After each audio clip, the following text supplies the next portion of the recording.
Mars şäheriniň binägärlik keşfi bilen bir betogy sağlaşygy emele getiren Gurbanyguly Hazy Mescidining toý sadakalar binasynda Türkmen halkynyň milli lideri, Türkmenistanyň halk maslahatynyň başlygy Gahrman Arkadamyň vilayaty Guran mübarek saparynyň netijeleri hemde saparyň şäherlerine Hajar Kadamyň sebiti durmuş ykdysady taýdan ösürmegiň esasy ugurlary we paýhasy pederlerimiziň taryhyň dowamyna döreden ýagşy desturlarynyň dowamaty atyrylmagy bilen baglanyşly beren maslahatlar münasibetli Gahrman Arkadamyň adyndan toý sadakasy berildi. Munyň özi döredijiligin, awadançylygyň we ösüşiň ýoly bilen önämli öňe barýan garaşsyz beýtarap watanymyzyň pekim paýhas ummany magtym boly Praga ýylynyň ilkinji pursatlarynyň asyrly ýörelgeleri utgaşýanynyň nowatdaky beýany urly. Asyrlara açyp gelýän ýagşy desturlara eýerilip toý sadakasynda tebäri çykyldy. Onna beýik bir ýerwardan ýurdumyzyň awadançylygynyň halkymyzyň bagtyýarlyk derejesiniň ýokarlanmagy, ykdysadiyetimiziň ähli ugurlaryna ulusuşlaryň gazanylmagy dile gedildi. Ey Allah'ım, berkarar döwletiň täze eýamynyň galkynşy döwrüniň pähim paýhas ummany magtymul Praga ýylynyň bu mübarek ana önünde gadymy maruşahu jahan topragyna Gurwanul Hazy Mescidine hormatly Hajar Kadamyň halkymyzyň agdy birligi ýurdumyzyň asudalygy hemde döwletimiziň haskem ösme üçin bu berýän sadakalaryndan okulýan ayet dualardan hasyl bolan sowaplary bagşeýledik. Hazreti Muhammed Mustafa sallallahu aleyhi ve sellemin onun alynyň we ashabynyň ilimiz, ýurdumyz, watanymyz üçin şirin janlaryny pida eden şehitlerdir gerçekleriň, ärleriň, pirleriň, ulamalaryň, ähli Muhammed ummatynyň her bir türkmeniň mukaddes ojagyndan umydygär bolanlaryň, hususan hormatly Hajar Kadamyň kowlasy, ilzilar ýaşulymyz Berdi Muhammed oğlu Mälikul ağamyzyň hemde hormatly Hajar Kadamyň käbesi Oraz Murat gyýdy oglawat enemiziň ruhlaryna bagşaýladyk. Goýalaryň ýatan ýerleri ýagty, jaýlary cennet, ruhlary şat bolup, imanlary hemra bolsun. Rabbana la tuzigh qulubana ba'da idh hadaytana ve hab lana min ladunka rahma innaka antal wahhab. Rabbana atina fid dunya hasana ve fil ahireti hasanatan ve qina azaban nar. Bi rahmetika ya erhamer rahimin.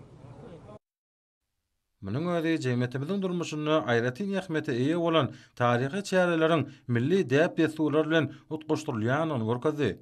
Tebäri çykylandan soňra toý sadakatynatnarylara nähar çekildi. Bereketli desturxanlaryň başyna jem bolan adamlar parasatly we öňden özlükli siýasatyň durmuşa geçirilýäni, ýurdumyzda asudalygyň, halkymyzyň agzy birliginiň we jewitliginiň berkidilmegi uguruna zerur tagallarlaryň edilýäni üçin Gahrman Hajar Kadamyda we arkadaly Gahrman Hazy Serdarymyza hoşalyk sözlerini aýtdylar. Soňra bir ýerde aýat töwýeri golly. Onda ýurdumyzda ýaýlanýan beýik maksatlaryň ulus sünnüklere beslenmegi, sahawatly topragymyň bereketiniň artmagy, halkymyň bagtyar durmuşynyň öpçün edilmegi, ýurdumyň awadançylygynyň berkarar bolmagy uguruna ýygydy tagalla diýen Hajar Kadamyň hemde arkadaly Gahrman Hazy Serdarymyň janlarynyň sag ömürleriniň uzak we döwletli tutumlarynyň rowajlanmagy dile gedildi. Mar vilayatynyň durmuşynda bolan möhüm makamy nasibetli berilen toý sadakasyndan soňra oňatnaşanlar Gurbanyguly Hazy Mescidine juma namazyna durdular. Aslan dünýäsinde pardy işleriň bir hasaplanýan juma namazyna beýik bir wardan ýurdumyzyň mundan meýlekde gülläp etmegi, bereketli türkmen topragyna awadan we bagtyar durmuşyň berkarar bolmagy, ýurdumyzda ýaýlanýan asyrly başlangyçlaryň üstünlükleri beslenmegi barada dilekler edildi. Soňra juma namazyna atnaşanlar mesçitde goýulan mukaddesliklere togap etdiler. Aslan dünýäsinde keramatly toprak taýylýan Mekke Medine'de çuňur hormatyň nişan hökmünde Gahrman Hajar Kadamyda hemde arkadaly Gahrman Hazy Serdarymyza sowgat berilen mukaddeslikler ýurdumyň mesçitlerine keramatly gymmatlyk hökmünde saklanýar.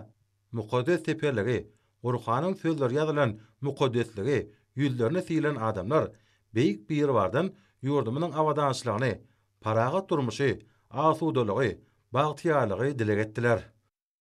Şeýle-de bu ýerde Gurbanguly Berdi Muhammed wadyna howunarlygy mäte şaýlary himayet bermek boýunça haýyr sahawat ganasynyň ýanyna ýaşular geňişiniň nowatdan naşar mejlisi geçirildi. Onun dowamyna geňeşiň guramaçylyk meselelerini araly. Şerdi ýaşullar geňeşiniň geljekki ýerine ýetirilmeli işleri boýunça öňde durýan möhüm wezipeler kesitlenli. Gurbanguly Berdimuhammedow adyny howunarlygy mäten şagyr himayet bermek boýunça haýyrsa hawat kandysynyň ýanynaky ýaşullar geňeşiniň nowatda naşar mejlisine atnaşdylar. Ahryman arkadamyzyň Mary welaýatyna bolan iş taparynyň çeklerini Gurbanguly Haji meçidinde bolup din wekilleri bilen ýurdumyzda ýaşy dessurlaryň ýetgiderli dowam etdirilmegi boýunça özara pikir alşdy. Şerde Ahryman arkadamyzy welaýatyň mallarçylyk hojurlygyna degişli dowur çopanynyň goşunyna bolup asylly käriň eýleri bilen söhbetdeş bolmagynyň şerde sevitleýin ähmiýeti bolan ýeri desganyň Aşgabat Türkmenabad ýokary tiýillikli avtomobil ýolunyň guruluşçylarynyň işleri bilen gyzyklanmagynyň adamlary täze üstünliklere ruhlandyrynyny aýratyn bellediler. Munyň özü halk maslahatynyň ýurdumyzyň ilaty bilen ýygyjym gatnaşykda bolýanynyň we halkymyzyň iş kemde durmuş şertleri bilen gyzyklanyp dörejülikli kemde awadan durmuşyň üpsün edilme urny ýetgiderli işleri amalan şirýanynyň nowatdaky beýany urly. Şerde gadynlaryň ýanyna dördülen ýaşular geňeşiniň nowatda naşar mejlisinde Gahryman arkadamyzyň ýylgurt bekwitli oňyn başlangyçlary bardy geňeşildi. Haji arkadamyzyň welaýaty gelip Gurbanguly Haji meçidine din wekilleri bilen gurrunda solup ötün geçenleri ýatlap sadaka berilmeginiň, aýat töwürleriň okulmagynyň paýhasly pederlerimizden gelýän ýaşy dessurlaryň munasip derizde dowam etdirilýändigini görkezýänligi bardy. Aýdan sözleriniň ähmiýetini ünsürli. Şerde mejlisiň dowamyny hormatly ýaşylar we geňeşiň agdalary türkmen halkynyň milli lideriniň aýdan nesihatlaryny bir agzdan gollap, Haji arkadamyzyň ýaş nesilleriň watan söýji edip ikramly zekmeser bolup ýetişmeklerini egurt uly işleri bitiren käbesi oglabat ejen we milli liderimiziň manly ömrüni halkyna mehriban topragyna bagşladan kyblasy mäli kulagan belli günleriniň aralygynyň orada aýynyň anyny gününe düşýänligi nazar alyp, şol gün merhumlaryň belli gün sadakasynyň geçirmeginiň, ýaşy adamlaryň ýatlanylyp aýat töwür okulmagynyň gowuna makul boljakdygyny aýtdylar. Merhumlar ýatlap sadaka berilmeginiň sowap işdigini, munyň özi perzendiň pederleriniň öňündäki pardyşy berja diýänliginiň nişan hökmüne kabul edildi. Häzirki döwürde Gahryman arkadamyzyň başyny başlan we arkadagy Gahryman ferdarmyzyň parasat ýol başlygyny üstünlikli durmuşy geçirýän asyrly işler döwletimiziň geljegi bolan çağlarymyzyň bagtyar durmuşyny üpçün etmäge, olary hemme tarapdan gollaw bermäge gönükdirlendir. Şunun bilen birlikde ýurdumyzda halkymyzyň taryhyň dowamyny dördün we dünýä nusgalyk ýaşy dessurlaryň üstünlikli dowam etdirmegine zerur ünsürlýär.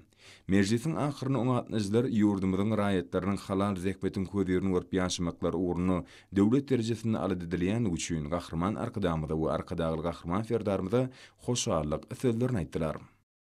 Men Mar welaýatynyň Sakar şäher etrabynyň agyz bergen işliginiň ýaşaýjysy Gurbanguly Berdimuhammedow adyny howunary mätä şäher himayet bermek boýunça haýyrly hawat gaznasynyň agzasy Türkmenistanyň hormatly ýyly ýaşuldy Allah berdi şary. Türkmen halkynyň milli lideri Gahryman Haji arkadamyzyň bizim Mara welaýatymyzda iş taparyny boldy. Şo iş taparynyň dowamyny Gurbanguly Haji meçidinde Gahryman arkadamyzy dowa dilegler etdi. Türkmen halkynyň milli lideri Gahryman Haji arkadamyzyň arkadagy Gahryman Haji ferdarmyzyň gollawlary bilen bugün şerde toý sadakasy berildi. Toý sadakasyna gatnaşdyk. Ende ondan soň men halka şu yerde Gahryman arkadamyzyň käbeden getiren teperine Kur'an-ı Kerimine towap etdik. Dowa dilegler edildi. Gahryman Haji arkadamy Gurbanguly Haji meçidine gelip bu ýerde namaz okudy. Dowa dilegler etdi. Muňa büýük ýas begen ýas türkmen halkynyň milli liderini şeýdip halkymyz bilen buluşup gelip şu ýerde dowa dileg etmegi, watanymyzy gülletmekde, halkymyzy bol ýerine ýaşaýan durmuşda ýaşatmakda elbetde birden işler alyp barýan türkmen halkynyň milli lideri Gahryman Haji arkadamyza hormatly prezidentimiz Gahryman Haji ferdarmyza biz Mar welaýatynyň ähli ýaşaýjylarynyň adynyň köp sag bolsunlar diýip alkışlarymyzy aýdýar. Bizi şeýle ajaýyp döwürde ýaşadýan, rewşen geljekleri alyp barýan türkmen halkynyň milli lideri, Türkmenistanyň halk maslahatynyň başlygy Gahryman Haji arkadamyzyň hormatly prezidentimiz arkadaly Gahryman Haji ferdarmyzyň janlary sag bolsun, ömürleri uzak bolsun, ýyly täfiti bütün dünýä ähmiýet alyp barýan işlerim hemişe rewat bolsun. Men Lewap welaýatynyň ýaşaýjysy Türkmenistanyň hormatly ýyly ýaşulsy Talypow Ereş. Täze şu ilkinji günlerinde Hacı Kahraman arkadağımız özünün kadimi Marı toprağına ilk saparı bilen geldi. Kahraman Hacı arkadağımız Marı velayetine gelip Marı velayetinin halkı bilen, yaşayıcılar bilen dürlü orada bu doklarda zahmet çeken adamların duştu hem de Kur'an-ı Hacı adındaki Marı velayetinin baş mescidine özünün mübarek kadem bilen geldi. Kahraman Hacı arkadağımız şu Kur'an-ı Hacı mescidinde gelip ayet dua edip ötenleri atlap Mehriban Kâbesinin Mehriban Kowlasının ruhlarını atlap ayet dua okumakre öten ruhlarımızı ata-babalarımızın ruhlarını atlap dua dile etmekre bizim ahli halkımızın defesini göğe getirdi çünkü bizim uldan kişay ulu nesilimizde yaş nesillerimizde bu görüldü mektep bolup durar.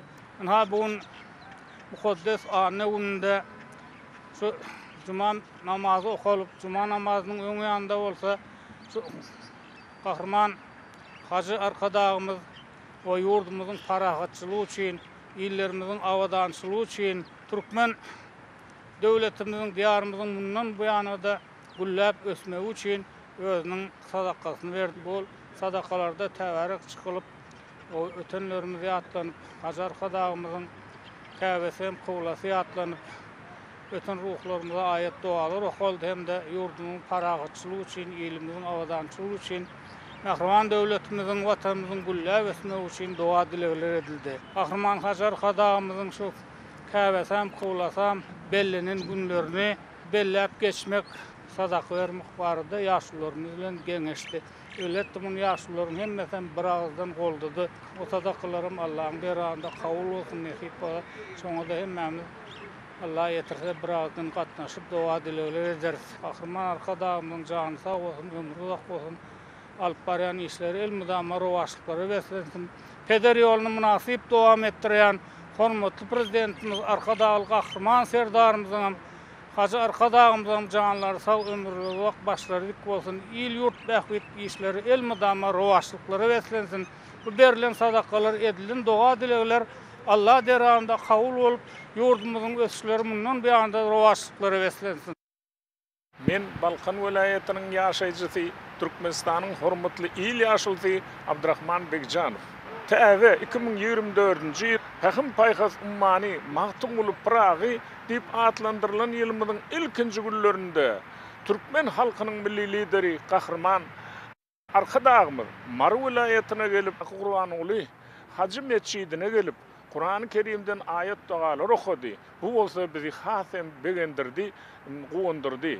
Ýagny şol bir wagtyň özünde de biz bilen maslahat edip, ýaşlylar bilen maslahat edip, Kâbesi, Oglabat eje enemiziň hem-de Kıblası, Mäl Kulaganyň aprel aýyna aradan çykanlyklaryny, şolaryň ikisiniň arasynyň ýakyndygyny, oşanyň aralygyna bayram aýynyň sadaka beräýsem diýen maslahat etdi. Ölüsini sylan beg bolar, diýersini sylan bay bolar diýe. Hormatly Kahraman arkadağymyz hemişe pederlerimizden miras kalan däp desturlarymyzy ýokary derejede alyp barýar. Ene bugün hem-de Kur'an-ı Hacı mescidine gelip şol Kâbesini, enesini ýatlap hem-de yurdumyzyň parahatçylygyny, ilminiň agzybirligini, asudalygyny dilek edip sadaka berip ayet dualar okuldy. Berilen sadakalary okulan Kur'an-ı Kerim Allah keremli dergähinde kabul etsin. Türkmen halkynyň milli lideri Kahraman Hacı arkadağymyzyň hem-de arkadağly Kahraman Hacı serdarymyzyň janlary sag ömürleri uzak bilen başlary aman bolsun. Tutýan tutumly işleri hemişe rowaşlary beslenmeni tüýüs ýüregimden arzu edýärin.